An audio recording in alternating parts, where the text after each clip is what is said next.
नमस्कार, आपण पाहता हिरकणी न्यूज. हिरकणी न्यूज प्रत्येक क्षण ताज्या घडामोडी आणि महत्त्वाच्या प्रत्येक बातमीसाठी नेहमी तत्पर. सांगलीत लाचखोर महिला सरपंचाचे पद धोक्यात. जिल्हा परिषदेच्या नोटिसीवर शीतल पाटील यांनी काय दिला खुलासा? 35,000ची मागितलेली लाच. शिराळा तालुक्यातील वाकुर्डे खुर्द येथील महिला सरपंचांनी लाच घेतल्याप्रकरणी प्रशासनाने बजावलेल्या नोटिसीवर खुलासा सादर करण्यात आला. त्यावर सुनावणी होऊन अहवाल विभागीय आयुक्तांना पाठवण्यात येणार आहे. सरपंचांच्या अपात्रते संदर्भातील कारवाईबाबत अंतिम निर्णय आयुक्त स्तरावर होईल. वाकुर्डे खुर्दच्या सरपंच शीतल पाटील आणि त्यांचे शिक्षक असलेले पती बाळासाहेब पाटील यांना 35,000 रुपयांची लाच घेताना लाचलुचपत प्रतिबंधक विभागाने अटक केली होती. दोघांवरही शिराळा पोलीस ठाण्यात गुन्हा दाखल करण्यात आला आहे.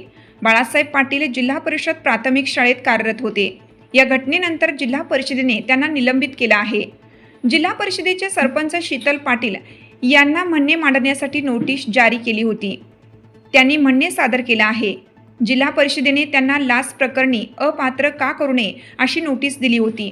खुलासा सादर करण्यास सांगितले होते. सरपंच पाटील यांनी खुलाशात म्हटलं आहे की लाचलुचपत प्रतिबंधक विभागाने कारवाई केली असली तरी न्यायालयाने दोषी ठरवलेलं नाही, त्यामुळे अपात्र होऊ शकत नाही.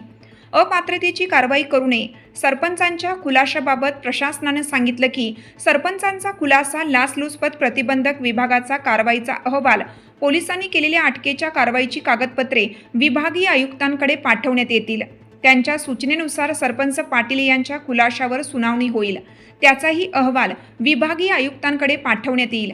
नंतर अंतिम कारवाई होईल.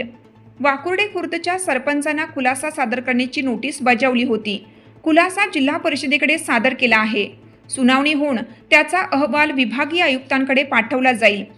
अपात्रतेबाबत अंतिम निर्णय आयुक्त स्तरावर होणार आहे. आपल्या हिरकणी न्यूज चॅनलला लाईक करा, शेअर करा आणि सबस्क्राईब करायला विसरू नका. आणि रहा अपडेट.